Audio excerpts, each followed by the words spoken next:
तो दोस्तों चलिए कुछ कंपनियों को यहाँ पे कवर करते हैं। और सबसे पहले इम्पोर्टेंट अपडेट है यहाँ पे एथर इंडस्ट्रीज़ में।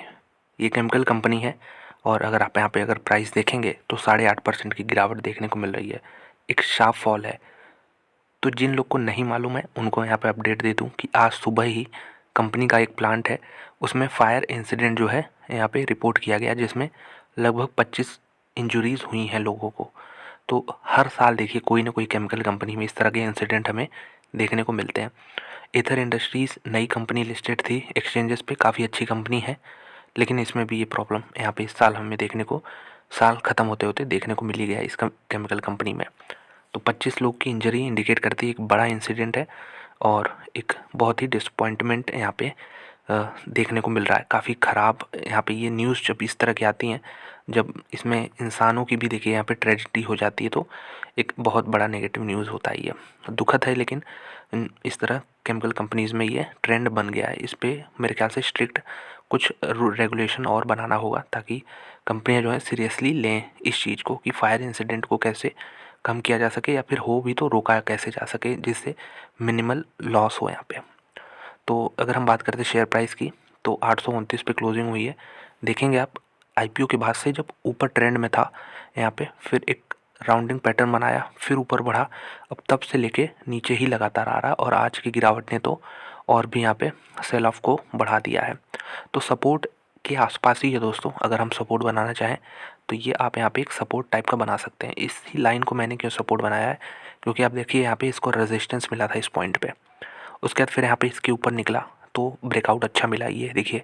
फिर जब यहाँ से गिरावट आई तो फिर यहीं पे सपोर्ट मिला, फिर दोबारा यहाँ पे बढ़ा, फिर तीसरी बार यहाँ पे सपोर्ट मिला, चौथी बार यहाँ पे सपोर्ट मिला, देख सकते हैं। उसके बाद फिर से घूम के यहीं आ गया। तो ये जो 810 का जोन है, 810 से 820 का, ये एक अच्छा सपोर्ट काम कर रहा है कंपनी के लिए। अगर इसका ब्रेकडाउन हो जाता है तो इसमें फिर से फ्रेश लोज हमें देखने को मिलेंगे और इसके नीचे 735 पहला लो होगा और उसके बाद फिर फ्रेश लो और भी नीचे देखने को मिलेंगे। तो इसलिए ये लेवल काफ़ी इंपॉर्टेंट है 810 से 820 का। और ऊपर के साइड में अगर हम बात करें तो ऊपर के साइड में एक रेजिस्टेंस पॉइंट इसके लिए ये डेवलप हो रहा है अराउंड 980। तो मैं उम्मीद कर रहा हूँ इसी जोन में रहे 810 से 980। अब देखिए ये तो न्यूज़ आज आई है, आगे चल के ये न्यूज़ कैसे डेवलप होती है, क्योंकि धीरे और क्लैरिटी मिलेगी कि कितना बड़ा इम्पैक्ट हुआ, कितना नुकसान हुआ है। तो ये 810 का लेवल जो काफ़ी पास में, ये भी ब्रेक हो सकता है।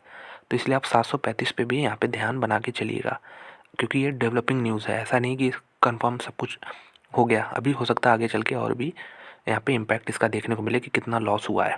तो आप यहाँ पे ध्यान रख सकते हैं इन सारे लेवल्स का। चलिए अब डेट भी दिखा देता हूँ आपको। यहाँ पे लिखा है इन्होंने कि 25 लोग यहाँ पे इंजरी हुई है, यहाँ पे 25 लोगों को।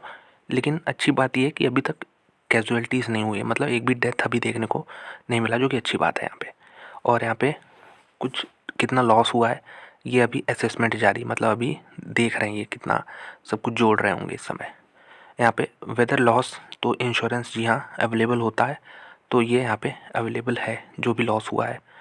इम्पैक्ट अभी कितना है प्रोडक्शन पे या फिर ऑपरेशन पे, ये अभी नॉट अवेलेबल है। फैक्ट्री जहाँ स्ट्राइक और इंक्लूडिंग रीज़न, ये भी नॉट अवेलेबल। तो ये तुरंत न्यूज़ देते हैं, सेबी का रेगुलेशन है तुरंत देना होता, तो इन्होंने दिया है कि ठीक है इतना इंजरी हुआ है और इंश्योरेंस यहाँ पे अवेलेबल है। तो ये मोटा मोटा है, आगे चल के और भी इसमें डेवलपमेंट आएगा तो मैं यहाँ पे इसको कवर करूँगा। कंपनी के बारे में थोड़ा सा डिटेल दे देता हूँ आपको जिनको नहीं मालूम है। 2013 की कंपनी है, बहुत पुरानी नहीं है, सिर्फ 10 साल हुआ है।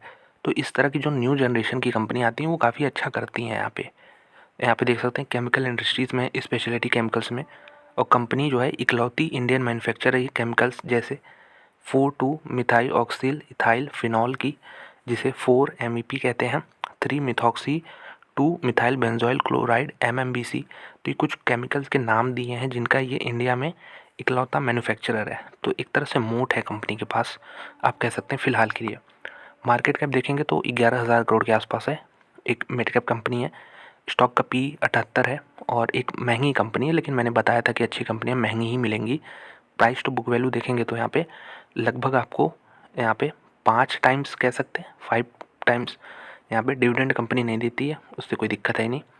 और यहाँ पे रिटर्न रेशियोज 18% है रिटर्न ऑन कैपिटल एम्प्लॉयड, 16% है return on equity. Total assets 2200 crore के, कंपनी के पास रिजर्व 2000 करोड़ का, इंट्रिंसिक वैल्यू 663। तो इसके करीब जितना खरीदेंगे उतना अच्छा रहेगा। आज की गिरावट ने यहाँ पे थोड़ा सा आपके लिए यहाँ पे हेल्प किया है, जो लोग यहाँ पे इंटरेस्टेड थे बाइंग करने के लिए। ज़बरदस्त कंपनी है, मैं ऐसा क्यों कह रहा हूँ। प्रॉफिट का वेरिएशन देख सकते हैं 48% 3 साल का, 5 साल में 76%, मार्जिन भी अच्छा है 30% का। तो एक बहुत अच्छी कंपनी है और इसको आप स्टडी करिएगा ज़रूर ज़रूर। यहाँ पे बहुत अनफॉर्चुनेट इंसिडेंट हुआ है आज, लेकिन इसका फ़ायदा भी उठाया जा सकता है अगर जो लोग यहाँ पे इस कंपनी को ट्रैक करते हैं। सेल्स देख सकते हैं 141 से बढ़ के 164 हो गया है। क्वार्टर वाइज देख रहे हैं हम लोग 184 यहाँ पे था अभी 2 क्वार्टर पहले। एक बार ईयरली डेटा देखते हैं तो 3 साल का ही डेटा है यहाँ पे, 3 साल का 2 साल का डेटा है। तो यहाँ पे प्रॉफिट देखिए 2 साल में कैसे 109 करोड़ से बढ़ के 130 करोड़ हुआ है। तो महंगी कंपनी है, एक्सपेंसिव है, लेकिन गिरावट में इसमें आप फ़ायदा उठा सकते हैं एथर इंडस्ट्रीज़ को। बिल्कुल एक बार प्रमोटर होल्डिंग भी देख लेते हैं। तो पिछली बार देखा तो 80% के आसपास था, 82% है। इसको 75 पे लाना होगा अभी कुछ समय बाद। तो FIIs और DIIs इसमें एंट्री और भी ले सकते हैं। टोटल शेयर होल्डर यहाँ पे 60,000 लोग ही हैं। बाकी कंपनियों में देखता हूँ 1 लाख से ज़्यादा IPO वाली कंपनियों में इन्वेस्टमेंट करते हैं लोग, मतलब इतने टोटल नंबर ऑफ़ लोग करते हैं, इसमें अभी भी कम है। तो ये रहा पूरा एथर इंडस्ट्रीज़ के बारे में।